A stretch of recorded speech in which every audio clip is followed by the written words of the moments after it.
सभी पत्रकार बंधुओं का आज की प्रेस कॉन्फ्रेंस में हार्दिक स्वागत है।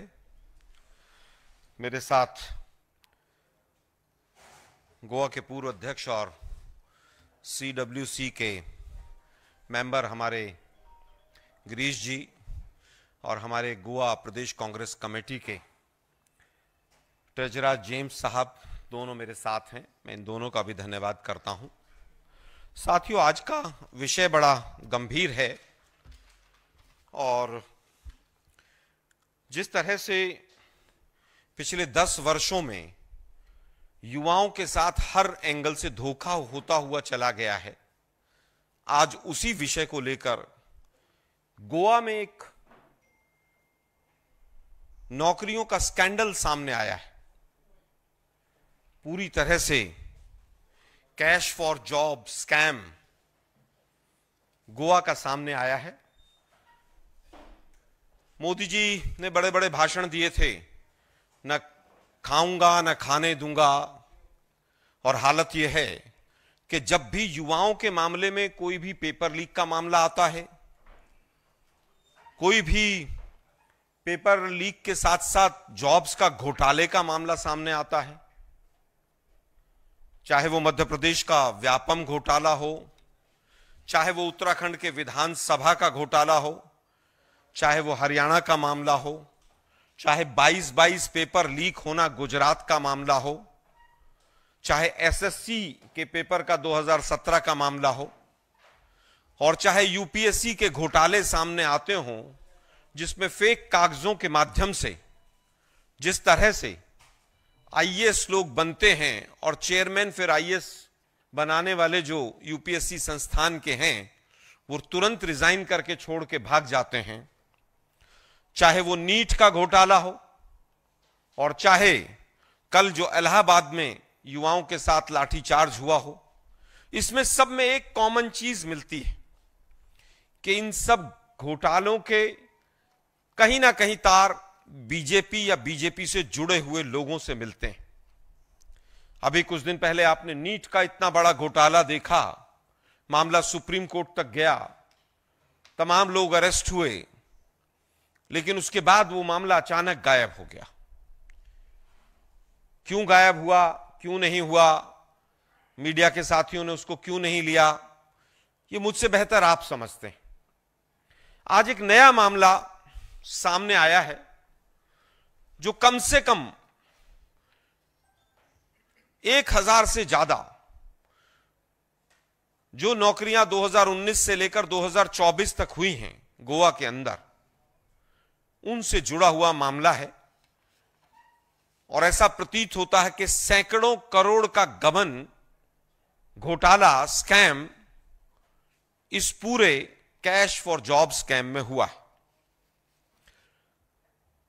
इसके अंदर अभी पिछले कुछ दिनों में जब तमाम परतें खुलने लगी तो अभी तक 20 FIR लगभग हो चुकी हैं, 12 नॉर्थ गोवा में और 8 साउथ में, और मीडिया के माध्यम से जो खबरें पता चल रही हैं कि लगभग 19 लोग इसमें अभी तक अरेस्ट हुए। साथियों, 2019 में गोवा का पब्लिक सर्विस कमीशन का एक एक्ट आता है। उस एक्ट को पोस्टपोन करने के लिए उसमें लूप होल्स निकालने के लिए उसको लागू नहीं किया जाता है। उसमें 2 बार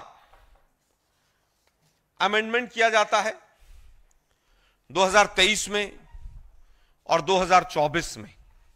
ये दोनों अमेंडमेंट्स की कॉपीज हैं ताकि एक्ट जो है वो लागू ही ना हो। एक्ट में आप अमेंडमेंट करते रहिए, रिपील करते रहिए उसको, ताकि आपको जो पब्लिक सर्विस कमीशन है गोवा का, जिसके लिए हमने 2022 के अपने मैनिफेस्टो में भी प्रॉमिस किया था कि सारी की सारी भर्ती हम गोवा में पब्लिक सर्विस कमीशन के माध्यम से करेंगे, उसमें आप बदलाव इस तरह से करते हैं ताकि अधिकारियों को, नेताओं को, जो लोग इस पूरे स्कैम में इन्वॉल्व हैं, उनको किसी तरह से बचाया जा सके। जब एक्ट 2019 में आया तो उसको 5 साल तक क्यों नहीं लागू किया? और लागू भी किया तो उसमें फिर अमेंडमेंट्स की गुंजाइश क्यों छोड़ी, और अमेंडमेंट भी उसके अंदर ऐसे किए गए कि 2022 से पहले जितने एडवर्टीजमेंट या प्रोसेस स्टार्ट हुए हैं उनके ऊपर यह एक्ट लागू नहीं होगा। इसी तरह का बिल संसद में भी आया था, याद होगा आप लोगों को। नीट घोटाला जो हुआ उस समय पर खूब चर्चा में आया कि एक बिल पास हुआ लेकिन उसको लागू नहीं किया गया। संसद में जो चीज करते हैं वही तमाम इनकी अपनी विधानसभाओं में भी वैसा ही करते हैं। एक्ट आएगा लेकिन उसको लागू नहीं करेंगे। अब जब ये तमाम घोटाले सामने आए पिछले कुछ दिनों से, तो गोवा की हमारी पूरी प्रदेश कांग्रेस कमेटी, गिरीश जी, इनके साथी जो अभी प्रदेश के अध्यक्ष हैं अमित पाटकर जी, और तमाम कांग्रेस के लोगों ने इस विषय को जोर शोर से उठाया कब कि जब सब चीजें सामने आ गई और जांच के नाम पर लीपापोती शुरू हो गई। ऑडियो क्लिप्स तक आ गई। ऑडियो क्लिप में एक महिला हैं जो लेन देन की बात कर रही हैं, कह रही हैं कि मेरे ऊपर अधिकारियों से, नेताओं से संबंध हैं। वो लेडी भी अरेस्ट है। उसमें लगभग 4 करोड़ के किसी लेन देन की बात भी आई है। लगभग 44 लोगों से एक मुश्त किसी ने पैसा भी लिया। किस दबाव में 25 लाख रुपया वापस हो गया, चेक बाउंस हुए। कुल मिलाकर यह है कि पिछले 1-1.5 महीने से गोवा का व्यापम सामने आया है। वही मोडस ऑपरेंडी है, सेम जो व्यापम मध्य प्रदेश में थी। पब्लिक सर्विस कमीशन के लोग मिलेंगे, रिक्रूटमेंट डिपार्टमेंट के लोग मिलेंगे, नेता मिलेंगे बीजेपी के नेताओं से लिंक मिलेंगे, पैसे के लेन देन होंगे। हमारा सीधा सीधा आरोप है कि 2019 के बाद जो जो रिक्रूटमेंट हुई है उसमें प्रोसेस स्कैम है। सही प्रक्रिया को अपनाया नहीं गया है। हमारा आरोप है कि जब जांच हो तो आंसर शीट्स जितनी गई हैं, आंसर शीट्स में हेरा फेरी, फेरबदल या कोई और कांड तो नहीं हुआ है। रिजल्ट और फिजिकल एग्जामिनेशन, इनको किसी स्टेज पर बदला तो नहीं गया है। यही मोडस ऑपरेंडी क्योंकि व्यापम में होता था मध्य प्रदेश में, आज हालत यह है कि जिन लोगों का नाम इस गोवा के कैश फॉर जॉब स्कैम में आ रहा है, सुसाइड शुरू हो गए। एक व्यक्ति 51 वर्ष के थे, मैं नाम लेना ठीक नहीं समझूंगा, जैसे ही उनका नाम आया पिछले कुछ दिनों में सुसाइड हुआ। उन्होंने सुसाइड किया। व्यापम में भी यही होता था। सीबीआई के अधिकारी जांच करने जो जाते थे वो रेलवे प्लेटफॉर्म पर पड़े हुए मिलते थे। तो ये व्यापम जैसा घोटाला गोवा में पर दर पर परत खुलता जो चला जा रहा है। दुर्भाग्य यह है कि जो तमाम चीजें निकलकर सामने आ रही हैं उसमें एक ही चीज है जो बीजेपी और आरएसएस की हमेशा से एक तरीका रहा है, deny, divert and distract. Deny करते आ रहे थे, कुछ दिनों से डाइवर्ट कर रहे थे इश्यूज को, ये तो ऐसा है, ये तो वैसा है, इसमें ये नहीं है। अब मुद्दे को डिस्ट्रैक्ट भी करना शुरू कर दिया है। दुर्भाग्य यह है कि जो तमाम बीजेपी के लोग हैं जो इसके अंदर अरेस्ट हुए हैं, उनके फोटोग्राफ्स तमाम बीजेपी के नेताओं के साथ हैं। ऑडियो क्लिप्स भी आ रही हैं। ऑडियो क्लिप में किसी विश्वजीत का नाम भी आ रहा है। अब हम तो ये नहीं कह रहे कि वो विश्वजीत राणे ही हैं या कोई और हैं। ये क्लैरिफाई तो पुलिस विभाग कर सकता है या वो महिला जो अरेस्ट हुई है वो कर सकती है। महिला मोर्चे की इंचार्ज जो हैं गोवा की, वो स्वयं वहां की मुख्यमंत्री की पत्नी है। जिनका नाम है सुलक्षणा सावंत। वो महिला मोर्चे की बीजेपी की इंचार्ज बताई जाती हैं और तमाम सोशल मीडिया के प्लेटफॉर्म्स पर भी ऐसी ही खबर है। यहां पर एक लेडी आती हैं श्रुति प्रभुगांवकर, ये अरेस्ट हुई। ये बीजेपी की महिला मोर्चे की एक विधानसभा की अध्यक्ष। अब बीजेपी वाले तो पल्ला झाड़ रहे हैं कि साहब पहले थी अब नहीं है, अब नहीं है पहले थी, जो भी कह रहे हो। इनके तमाम नेताओं के साथ फोटोग्राफ भी मिलते हैं। अब बात सवाल खड़े होते हैं कि ये महिला इतनी बड़ी बड़ी बातें किसके बिहाफ पर कर रही थी, किस अधिकारी का, किस नेता का संरक्षण प्राप्त था। अब जांच हो रही है साहब, जांच बहुत होती है। यूपी में एसआईटी बहुत बनती है, साउथ में जहां जहां इनकी सरकारें, वेस्ट में, वहां जांच बहुत होती है। यूपी में 100 से ज्यादा एसआईटी बनी, आज तक एक का रिजल्ट नहीं आया। जांच कौन कर रहा है? गोवा पुलिस। गोवा पुलिस किसके अधीन है? गृह मंत्री के। और गृह मंत्री कौन है? जो मुख्यमंत्री हैं। और सवालों के घेरे में कौन है? बीजेपी के तमाम जुड़े हुए लोग और स्वयं उनकी पत्नी, वो सवालों के घेरे में है। ये पूछा जाना चाहिए कि भाई क्या इनकी रिक्रूटमेंट, जो महिला मोर्चे की आरोपी मिली है श्रुति प्रभुगांवकर, इनकी रिक्रूटमेंट किसने की थी और ये किसके बिहाफ पर नौकरियां देने की बात करती। ये गोवा का व्यापम पार्ट 2 वहां पर चल रहा है और पूरी तरह से लीपापोती की जा रही है। जैसा कि बीजेपी हमेशा से युवाओं के साथ ठगी करती है, युवाओं के मुद्दों से दूर भागती है। ये एक बहुत बड़ा मुद्दा है क्योंकि वहां पर उनकी सरकार है। जांच के नाम पर लीपापोती, अमेंडमेंट में एक्ट, मुख्यमंत्री की साहब की नीयत पर इसलिए प्रश्न चिन्ह लगते हैं कि जो अमेंडमेंट किया गया वो किसके कहने पर किया गया? वो अमेंडमेंट जो आया कैबिनेट से पास होकर, उसके मुखिया तो आप ही थे मुख्यमंत्री महोदय। वो किसको बचाने के लिए किया गया कि 2022 तक को बचाइए पहले, फिर बाद में देखेंगे आगे का। एक और अमेंडमेंट ले आएंगे, फिर 24 तक वालों को बचा देंगे। ये एक युवाओं के साथ बहुत बड़ा धोखा है।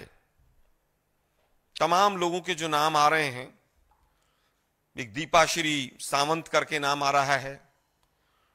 जो कंप्लेनेंट हैं संदीप परब, उन्होंने पूरी मारडोल पुलिस स्टेशन में लिस्ट दी है, कहां कहां से क्या उघाई हुई है, क्या हुआ है। हमारे 2 लोग गए पुलिस स्टेशन एफआईआर की कॉपी लेने, उनको एफआईआर की कॉपी भी नहीं दी कि भाई हम भी लिस्ट पढ़ लें जरा क्या क्या है, कौन कौन है। उसमें कहा गया है कि इस तरह से पैसे वापस हुए, इस तरह से चेक बाउंस हुए हैं। एक किसी पूजा नायक का भी नाम है। हमारे 2-3 सवाल हैं कि 2019 से लेकर 24 तक, पहला सवाल हमारा कि पब्लिक सर्विस कमीशन के थ्रू रिक्रूटमेंट क्यों नहीं शुरू की इन्होंने। यह काम जब वहां पर कमीशन बन गया, एक्ट बन गया, तो क्या धांधली के लिए 5 साल तक आपने उस एक्ट के अधीन आकर रिक्रूटमेंट प्रारंभ नहीं की? 1000 से ज्यादा लगभग रिक्रूटमेंट हैं जो बिना पीएससी के हुई हैं, डिफरेंट डिपार्टमेंट्स ने की हैं। पहला सवाल हमारा, आज का स्टेटस क्या है? क्या आने वाली जो रिक्रूटमेंट्स होंगी वो पीएससी के थ्रू होंगी या कोई और अमेंडमेंट तो आप नहीं लेकर आ जाएंगे?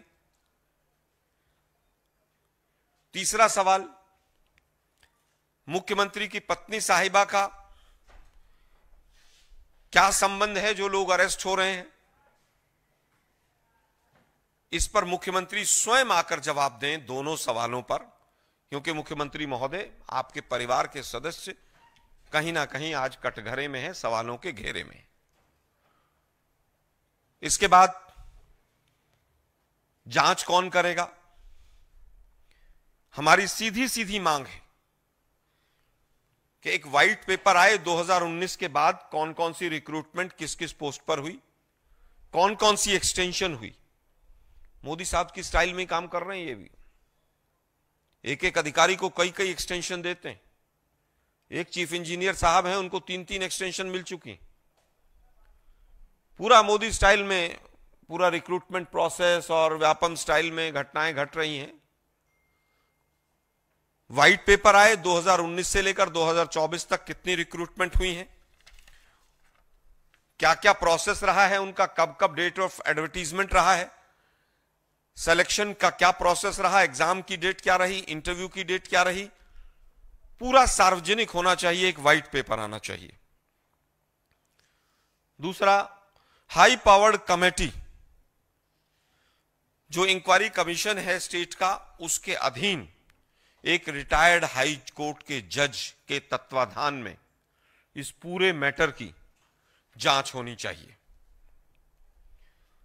वैसे तो मोदी जी की ईडी सीबीआई बड़ी तेज है, कहीं भी पहुंच जाते हैं, वो जहां चुनाव होते हैं वहां भाजपा के फ्रंटल ऑर्गेनाइजेशन की तरह आगे आगे चल देते हैं। इनकम टैक्स वाले सबसे आगे चलते हैं, होड़ लगी रहती है कौन जाकर क्या पहले विपक्षी दलों के साथ कार्रवाई शुरू करेगा। क्या यह मामला पूरी तरह से जो कैश फॉर जॉब है ईडी संज्ञान में लेगी उसको? क्या यह पूरी तरह से पीएमएलए का मैटर नहीं है? क्या मनी लॉन्ड्रिंग नहीं है? यहां पर 20-20 एफआईआर हो गई हैं। ईडी वाले कहते हैं साहब हम नए केस को नहीं लेते, पहले एफआईआर होनी चाहिए, अब तो 20-20 एफआईआर हो गई हैं। ऑडियो क्लिप्स भी सामने आ रही हैं, सब कुछ सामने। लेकिन ईडी हो, सीबीआई हो, इनकम टैक्स हो, सब खामोश बैठे। मैं पुनः अपनी बात को दोहराते हुए समापन करूंगा। एक व्हाइट पेपर आए, कौन कौन सी जॉब्स लगी, क्या क्या प्रोसेस था, क्या डेट था। दूसरा, हमारी डिमांड है कि हाई पावर्ड कमेटी, जिसको हाई कोर्ट के कोई रिटायर्ड जज हेड करें, वो जांच करे इसकी। और तीसरा, मोदी साहब की जांच एजेंसियां जो हैं वो जाकर त्वरित कार्रवाई करें ताकि दूध का दूध और पानी का पानी हो सके। व्यापम की तरह और लोग इसके कटघरे में आएंगे जब जांच होगी, कहीं और सुसाइड और तमाम चीजें देखने को ना मिलें। लेकिन दुर्भाग्य है कि भारतीय जनता पार्टी अभी भी इसको पूरी तरह से डाइवर्ट करना चाहती है। मीडिया के साथियों के माध्यम से हम कहना चाहेंगे कि यह विषय युवाओं के साथ जुड़ा हुआ है, इस पर आप हमारा साथ दें ताकि युवाओं को न्याय मिल सके। अब इस विषय से संबंधित आपके कोई भी प्रश्न हैं, सादर आमंत्रित हैं। मैं गिरीश भाई से कहूंगा कि अगर वो कोई चीज ऐड करना चाहें तो वो भी ऐड करें। थैंक यू आलोक जी। आलोक जी ने बहुत विस्तार से पूरी चीजें सामने लाई हैं। तो मुख्यमंत्री का इसमें जो रोल आलोक जी ने बोला कि 2019 में जो एक कमीशन बना, गोवा स्टाफ सिलेक्शन कमीशन द्वारा इनका रिक्रूटमेंट होना चाहिए था, लेकिन उसके बाद उनको इम्प्लीमेंट नहीं किया जाता। एक्ट फोर्स में आता है और बाद में 2-2 अमेंडमेंट लाके एक साल का एक्सटेंशन देते हैं। एक्सटेंशन क्यों देते हैं? ताकि इस लॉ को रिपील करते हैं और डिपार्टमेंट को पावर देते हैं, बल्कि डिपार्टमेंट इसको रिक्रूट करे, क्वेश्चन पेपर डिपार्टमेंट सेट करे, आंसर पेपर डिपार्टमेंट करेक्ट करे, इंटरव्यू डिपार्टमेंट ले, ताकि ये पूरा प्रोसेस कॉम्प्रोमाइज करे। अभी मुख्यमंत्री के स्पोक्स पर्सन बोल रहे हैं कि उन्होंने एक्ट को लागू किया। अगर मुख्यमंत्री इसका क्रेडिट लेना चाहता है कि इस एक्ट को उन्होंने लागू किया, तो 2019 से 2024 तक जो पूरी रिक्रूटमेंट हुई है वो इस एक्ट के अंडर क्यों नहीं हुई? ये कमीशन ने उसको रिक्रूटमेंट क्यों नहीं गया? तो पहले दायरे में जो आता है वो गोवा का मुख्यमंत्री आता है, क्योंकि मुख्यमंत्री ने ये सब फैसिलिटेट किया है डिपार्टमेंट को रिक्रूटमेंट करने के लिए। तो मुख्यमंत्री को जवाब देना चाहिए हर नौजवान को गोवा के जिनको जॉब नहीं मिला है, और जिसको भी जॉब मिला है ऐसा लगता है कि सबने पैसा लेके ही सबको जॉब मिला है। जिसको जॉब नहीं मिला है वो आज पुलिस स्टेशन में जाके कंप्लेन कर रहे हैं। हमने 2020 से मेरे साइन से हमने पूरी लेटर सरकार को दी, पुलिस को दी कि इसके कैसे कैसे चीफ मिनिस्टर का ऑफिस से पैसा लेन देन होता है, कैसे इसको कॉम्प्रोमाइज किया जाता है, कैसे आंसर पेपर स्टूडेंट्स को देते हैं, करेक्शन करके मार्क्स भी बढ़ते हैं। काफी मिनिस्टर्स के जो पीए है जिनको ग्रेजुएशन में पास क्लास से स्कोर हुआ, उनको उनके एग्जाम में 98, 99 स्कोर होता है। तो ये बहुत बड़ा अन्याय गोवा के यूथ के साथ हुआ है। ये करते करते उन्होंने ओबीसी, एससी, एसटी को के साथ भी अन्याय किया कि इस करप्शन को कैश फॉर जॉब करने के लिए, अगर आप पूरी लिस्ट देखेंगे 5 साल की, ओबीसी, एससी और एसटी का जो नौकरी है वो सिर्फ रिजर्व लिस्ट में ही मिलेगी। एक भी ओबीसी, एक भी एससी, एक भी एसटी जनरल लिस्ट में उसका नाम भी नहीं आएगा, क्योंकि उनको जॉब जनरल कैटेगरी में बेचना चाहिए। इस वजह से अन्याय ओबीसी, एससी, एसटी के साथ भी है। कैश फॉर जॉब स्कैम का ओबीसी, एससी, एसटी के साथ भी उन्होंने अन्याय किया है। और एक बात जो सामने आती है कि अभी तो 3 मंत्री आ गए, एक तो मुख्यमंत्री खुद आ गया, एक अभी ऑडियो जो हमारे गोवा की पीसीसी ने रिलीज किया था जिसमें एक लेडी बोल रही थी विश्वजीत का नाम, और उसके बाद विश्वजीत काफी एमएलए को प्रेशर करके स्टेटमेंट दे रहा है कि वो कोई पैसा नहीं ले रहा है। तीसरा मिनिस्टर इन्वॉल्व होता है, जो श्रुति का जब फोटो निकलता है तो उसका लिंक आता है माविन गुदिने के साथ, जो ट्रांसपोर्ट मिनिस्टर है। चौथा लिंक आता है और एक विधायक का ऑडियो अभी लीक हुआ है, जो ऑडियो में वे विधायक अपने कार्यकर्ता को बोल रहे हैं कि आपके नौकरी के लिए मैंने बाबूश मंसूरात को पैसा दिया है और पैसा वो आप मुझे वापस दे दो, आपके वजह से मैंने खर्चा किया और इस मिनिस्टर को पैसा दिया आपको जॉब देने के लिए। तो पूरे 3 मंत्री तो अभी सामने आए। अभी आलोक जी ने भी बोला है कि जो महिला की मोर्चा की अध्यक्ष है नुवे कॉन्स्टिट्यूंसी की, जो प्रभु गांव का, जिसको अरेस्ट किया है, और उसका प्रभारी है हमारी मुख्यमंत्री की बीवी है सुलक्षणा सावंत। सो अभी मुख्यमंत्री को भी ये चीज बोलना चाहिए कि इनका पूरे इस कैश फॉर जॉब जो स्कैम है गोवा का, उसमें उसका लिंक क्या है, क्योंकि जब तक मुख्यमंत्री के साथ होम मिनिस्टर रहेंगे पुलिस फेयर इन्वेस्टिगेशन नहीं होगा। इसके लिए जो आलोक जी ने डिमांड किया है कि उसको फेयर इन्वेस्टिगेशन होना चाहिए, ताकि काफी लोग सामने आएंगे और काफी और मंत्री और सीएम ऑफिस, सीएम के जो नजदीक लोग हैं और ये मंत्री है, किसको किसको पैसा दिया, कौन कौन इसमें सामने है, ये सारी चीज सामने आएंगी जब इन्वेस्टिगेशन एक न्यूट्रल तरीके से होगा। सो इस मांग को हम भी सपोर्ट करते हैं। और एक इंपॉर्टेंट इशू है कि ये जो लोग सामने आए, जिसके पास लोग पैसे देके गए, लिखित आया सब कुछ, तो इनके पास ही लोग क्यों गए? उन्होंने तो दुकान तो नहीं खोली थी, बोर्ड तो नहीं लगाया था, एडवर्टाइजमेंट तो नहीं की थी।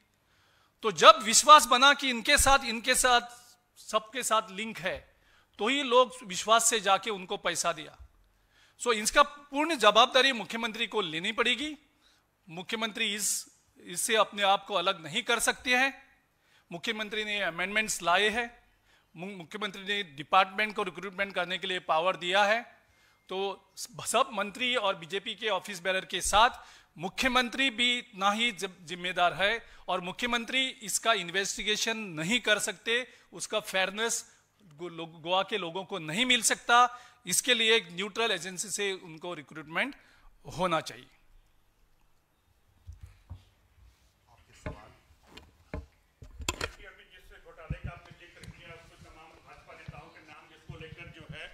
गोवा के मुख्यमंत्री प्रमोद सावंत ने कहा कि गोवा में 5 लाख भाजपा कार्यकर्ता हैं, हम सभी की गारंटी नहीं ले सकते।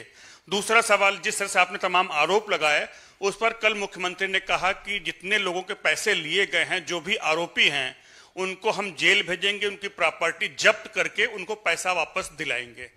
ये बहुत अच्छा तरीका है। अपने लोगों से चोरी करवाओ, चोरी करते हुए पकड़े जाएं रंगे हाथों, तो कहो साहब देखो हम कितने महान हैं, अब हम पैसे भी वापस करवा रहे हैं। सावंत जी आप धन्य हैं, आपको कहना चाहिए कि हम जांच करेंगे, सबको सख्त से सख्त सजा दिलाएंगे, लेकिन दुर्भाग्य यह है कि आप अपने लोगों की जांच कैसे करेंगे? असली सवाल तो यह गृह मंत्रालय और पुलिस आपके अधीन है और आप ही के लोग कटघरे में हैं। 5 लाख कार्यकर्ता हैं, 10 लाख कार्यकर्ता हैं। अगर बीजेपी के कार्यकर्ता हैं तो जिम्मेवारी कोई नवाज शरीफ तो लेंगे नहीं, जिम्मेवारी भी आपको लेनी पड़ेगी, जांच भी आपको करानी पड़ेगी और मोदी जी को जवाब भी देना पड़ेगा। जो बड़े बड़े नारे लगाते थे, ना खाऊंगा ना खाने दूंगा, मोदी जी आपके लोग तो खा भी रहे हैं और खिला भी रहे हैं।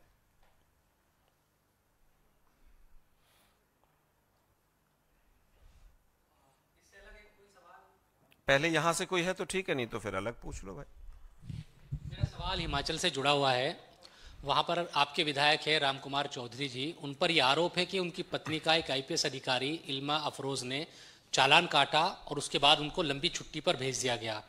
मुरादाबाद से एक मुस्लिम फैमिली से वो आईपीएस अधिकारी है जिनके पिता का निधन हो गया था। अब ये आरोप है कि वहां पर कई इस तरह की चीजें हो रही थी जिनको रोकने की कोशिश की और फिर एक इज्जत की बात बनाकर विधायक ने उनको लंबी छुट्टी पर भिजवा दिया है। अब आप लोग मीडिया के साथ ही आईपीएस को भी हिंदू और मुसलमान में देखने लगे। कौन से परिवार से हैं वो आईपीएस अधिकारी हैं, वो किसी भी धर्म से हैं, किसी भी जाति से हैं। लेकिन जो आपके पास खबर है वो आधी अधूरी है। चालान तो सारा दिन दिल्ली पुलिस भी करती है, तमाम पुलिस करती है।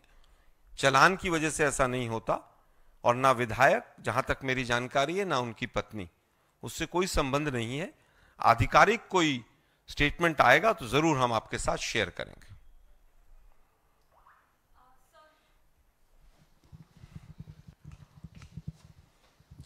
Sir, home minister Amit Shah का बयान आया है। उन्होंने ओपनली का चैलेंज दिया है राहुल गांधी को और कहा है कि ध्यान से वो सुन ले, प्रधानमंत्री नरेंद्र मोदी जो हैं वो वक्फ बिल को इम्प्लीमेंट करके रहेंगे।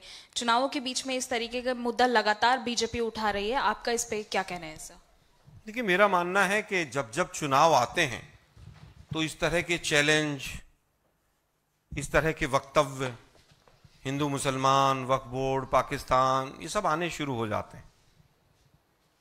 कोई गाय को बचाता दिखेगा, कोई कुछ और बचाता दिखेगा, कोई हिंदुओं की रक्षा करता दिखेगा। वक्फ बोर्ड संसदीय परंपराओं के अनुसार पार्लियामेंट्री कमेटी को गया हुआ है, वहां पर उस पर डिस्कशन हो रहा है। इतना ही लागू करना था तो लागू कर देते, काहे को भेजा था फिर वहां पर? जो चीज संसदीय प्रणाली के तहत हो रही है उसको भी राजनीति में वोटों के लिए घसीट कर लाना, ये पहली सरकार है जो हर चीज पर अपना पीठ थपथपाने का काम करती है। वक्फ बोर्ड में तमाम वहां पर लोग बैठे हैं, तमाम लीगल लोग भी जाकर अपना प्रेजेंटेशन दे रहे हैं। उसको सबको समाहित करके फिर बिल वापस संसद में आएगा, उस पर फिर चर्चा होगी। लेकिन चुनाव आते आते ये सब चीजें उनको याद आती हैं, क्योंकि 10 साल तक लगभग केंद्र में एक निकम्मी सरकार रही और 8.5 वर्षों तक महाराष्ट्र में रही। तो अब कहने को तो कुछ है नहीं। अब 50-50 खोखों की लोग ना वहां पर नारे लगाएंगे तो कुछ तो कहना पड़ेगा। सर, दिवाली खत्म हो गई आलोक जी, उसके बाद भी महंगाई के जो आंकड़े आए हैं वो डराने वाले हैं। महंगाई की दर लगातार बढ़ी है और कहा जा रहा है आने वाले वक्त में महंगाई और बढ़ेगी। देखिए, महंगाई, सरकारी आंकड़े और बेरोजगारी, ये दोनों चरम पर है। मोदी जी के तमाम पुराने भाषण हमें याद आते हैं। 2014 में आए थे वो, बहुत हुई महंगाई की मार, अब की बार उनकी सरकार। बहुत हुई बेरोजगारी की मार, अब की बार उनकी सरकार। लेकिन दुर्भाग्य है कि आज आलू, प्याज, दाल, जो तमाम छोटी चीजें घर में हम यूज करते हैं, जो रोजमर्रा की चीजें हैं, उनके दाम 100, 150% तक बढ़ चुके हैं। रुपया डॉलर की तुलना में गिर रहा है, लगातार गिर रहा है। इंपोर्ट महंगा होगा, पेट्रोल डीजल भी महंगा होगा, उसका सारा कैस्केडिंग इफेक्ट भी आएगा। एक तरफ बेरोजगारी की मार है, एक तरफ महंगाई की मार है। यह सरकार पूरी तरह से गूंगी और बहरी हो चुकी है। ये सरकार बिल्कुल भी गरीब आदमियों के लिए किस तरह से उनकी रसोई चल रही है चिंतित नहीं है। और मोदी जी बड़े बड़े भाषण दे रहे हैं महाराष्ट्र और झारखंड में जाकर, लेकिन महंगाई का मां भी नहीं बोल पा रहे हैं। मोदी जी आप ही कहते थे ना, सवाल आप ही लगाते थे, जरा महंगाई पर भी महाराष्ट्र में बोलकर दिखाइए।